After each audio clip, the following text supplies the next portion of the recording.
জয় হিন্দ, নমস্কাৰ, welcome to your channel defence study corner. আশা কৰোঁ সকলো ভালে আছে আৰু ৰিজাল্টৰ কাৰণে ৱেইট কৰি আছে।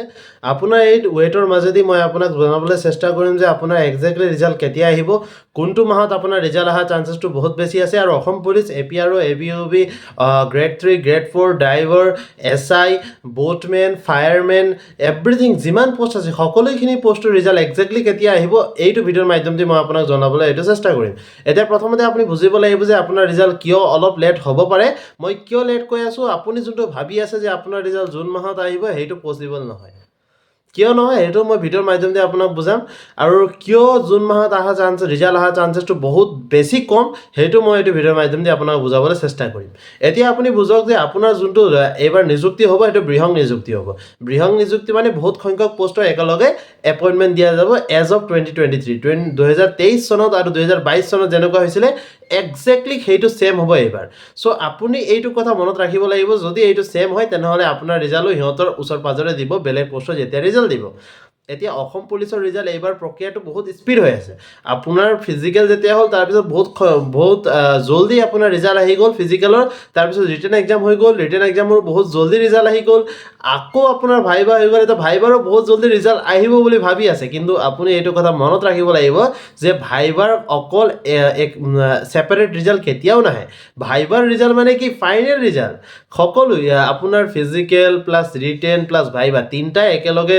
যোগ কৰি পেলাই যোনটো মাৰ্ক ওলাব, লগতে যোনটো ফাইনেল মেৰিট লিষ্ট বনোৱা যাব সেইটো মেৰিট লিষ্টত চেক কৰা যাব যে আপোনাৰ যোনটো তিনিটা পৰ্যায়, ধৰক ফাৰ্ষ্ট ফেজ আছিলে ফিজিকেল, ছেকেণ্ড ফেজ আছিলে ৰিটেন, থাৰ্ড ফেজ আছিলে আপোনাৰ ভাইবা, তিনিটা ফেজক যেতিয়া এড অন কৰা যায় সেই তিনিটা ফেজত এড অন কৰাৰ পিছত যোনটো নম্বৰ ওলাইছে সেইটো নম্বৰ ফাইনেল মেৰিট লিষ্ট যোনটো বনোৱা গৈছে সেইটো নম্বৰতকৈ বেছি হয়নে নহয়, বা একজেক্টলি সেইটো নম্বৰ হয়নে নহয়। যদি যোনটো ফাইনেল মেৰিট লিষ্ট যোনটো ফাইনেল কাট অফ লিষ্ট আহিব, যদি তাতকৈ আপোনাৰ বেছি নম্বৰ আছে আপোনাৰ চিলেকশ্যন হ'ব, যদি তাতকৈ সমান নম্বৰ আছে আপোনাৰ তেতিয়াও চিলেকশ্যন হ'ব, যদি তাতকৈ কম নম্বৰ আছে তেতিয়া নহয়। সেইকাৰণে এইটো কথা আপুনি ভাবিব লাগিব যে ছেপাৰেট ৰিজাল্ট যেতিয়া নাহে সেইকাৰণে আপুনি সেইটো কথা নাভাবিব যে ছেম যেনেকুৱা হৈছিলে ফিজিকেলত যেনেকুৱা হৈছিলে ৰিটেনত ছেম সেইটোৱে হ'ব ভাইবাৰ পিছত। বিকজ ভাইবাৰ ছেপাৰেট ৰিজাল্টটো নাহে ন, আপুনি ভাইবাত কিমান নম্বৰ পাইছে, ভাইবাৰ যোনটো ৰিজাল্ট আহিব ভাইবাৰ পিছত সেইটোতো ফাইনেল ৰিজাল্ট, তাৰপিছতো আপোনাৰ চাকৰিয়ে হৈ যাব। চ' সেইকাৰণে আপুনি অলৰেডি ৱেইট কৰিব লাগিব, বিকজ ভাইবাৰ পিছত যেতিয়া আপোনাৰ বহুত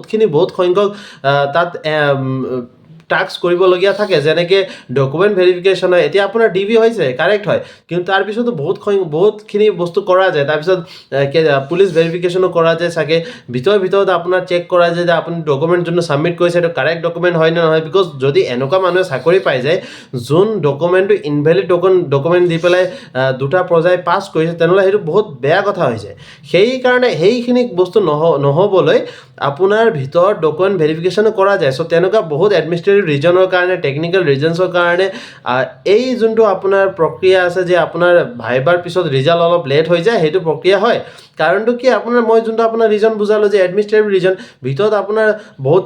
বহুতখিনি কৰিবলগীয়া থাকে, যেনেকৈ আপোনাৰ ডকুমেণ্ট ভেৰিফিকেশ্যন অলৰেডি আপোনাক কৈ দিলোঁ ভিডিঅ'ত। চ' সেইবিলাক বস্তু থাকে, চ' সেইকাৰণে ৰিজাল্টটো অলপ লেট হয়। আৰু এটা কথা, কিয় লেট হ'ব আপোনাৰ ৰিজাল্ট, অলপ কিয় লেট হ'ব, বেছি লেট নহয়। আপোনাৰ ৰিজাল্ট ডিচেম্বৰ পাই নাযায় বা নৱেম্বৰ অক্টোবৰ ছেপ্টেম্বৰ পাই নাযায়, ঠিক আছে, আগষ্টও নাপায় আপোনাৰ ৰিজাল্ট, ঠিক আছে, তাতকৈ আগতে আহিব। চ' অলপ কিয় লেট হ'ব, জুন মাহ কিয় লেট হোৱা চান্সেছটো বহুত বেছি। আপোনাৰ যোনটো গ্ৰেড 3 গ্ৰেড 4 ৰিজাল্ট আছে ন, স্কিল টেষ্ট সিহঁতৰ অলৰেডি হৈ গ'ল চাগে, তাৰপিছত যোনটো আপোনাৰ গ্ৰেড 3 গ্ৰেড 4 বোটমেন ফায়াৰমেন, আপোনাৰ আমাৰ অসম পুলিচৰ grade 4,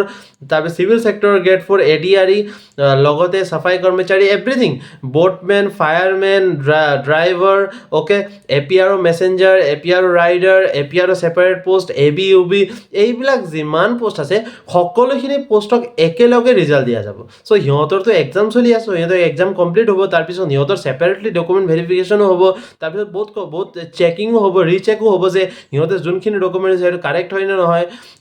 everything is correct or not, fair হ'ব লাগিব বস্তুবিলাক, হয়নে। আপোনাৰ যোনটো এক্সাম হ'ব সেইটো ফেয়াৰ এক্সাম হ'ব লাগে। চ' সেইকাৰণে অলপ সময় লয় সিহঁতে, তাৰপিছত এমাহমান অলপ সময় ল'ব, তাৰপিছত আপোনাৰ ৰিজাল্টটো পাব্লিছ কৰা যাব। চ' আপুনি নাভাবিব যে আপোনাৰ ৰিজাল্ট যদি মে' মাহত এক্সাম শেষ হৈ জুন মাহতে ষ্টাৰ্টিঙতে ৰিজাল্ট আহি যাব। চ' এইটো বহুত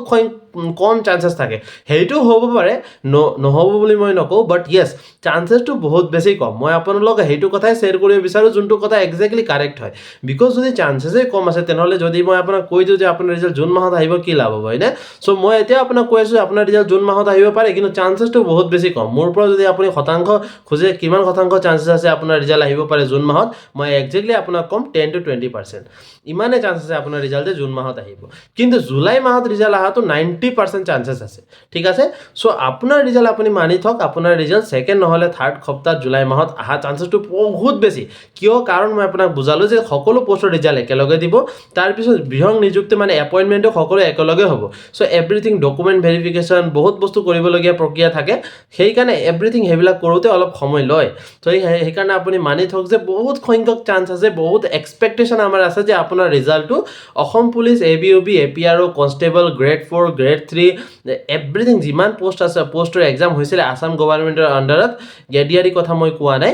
অসম পুলিচৰ আণ্ডাৰত আসাম গভৰ্ণমেণ্টৰ আণ্ডাৰত সেইবিলাক পোষ্টৰ ৰিজাল্ট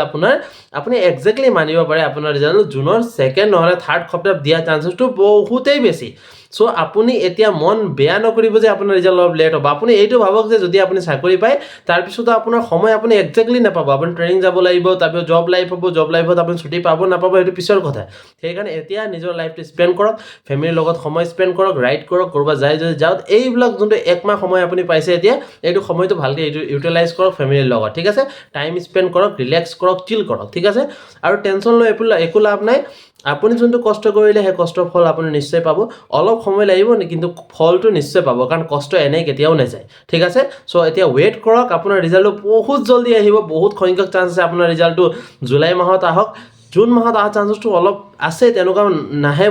বুলি মই নকওঁ কিন্তু য়েছ 10 to 20% চান্সেছ আপোনাৰ আছে ঠিক আছে চ' মই আপোনাৰ লগত একজেক্ট ডাটাই শ্বেয়াৰ কৰি আছোঁ বিকজ আমি যোনটো এনালাইচিছ কৰিব পাৰোঁ মই যোনটো লাগে যে মই এইটো এনালাইচিছ কাৰেক্ট হয় এইটো হ'ব পাৰে সেইবিলাক ডাটাই সেইবিলাক তথ্যই আপোনাৰ লগত মই শ্বেয়াৰ কৰোঁ চ' একজেক্টলি মই যোনটো আপোনাক কৈ আছোঁ আপুনি অলপ ৱেইট কৰক জুলাই মাহৰ ছেকেণ্ড নহ'লে থাৰ্ড সপ্তাহ আপোনাৰ ৰিজাল্ট আহিব আৰু নিশ্চয় আপোনাৰ ৰিজাল্ট বহুত ভাল আহিব মই সেইটোৱে আশা কৰোঁ যে আপুনি যোনটো চিলেকশ্যন ল'ম বুলি ভাবি আছে সেইটো চিলেক্টেড এইবাৰ হওক আৰু আপোনাৰ সপোনটো পূৰ্ণ হওক ঠিক আছে বাকী আজিৰ ভিডিঅ'ত ইমানেই আছিলে আশা কৰোঁ সকলোক ভিডিঅ' চাই পেলাই ভাল লাগিলে ভিডিঅ'টো লাইক কৰিব চেনেলটো ছাবস্ক্ৰাইব কৰিব আৰু আমাৰ DSP ফেমিলি মেম্বাৰ জইন হ'ব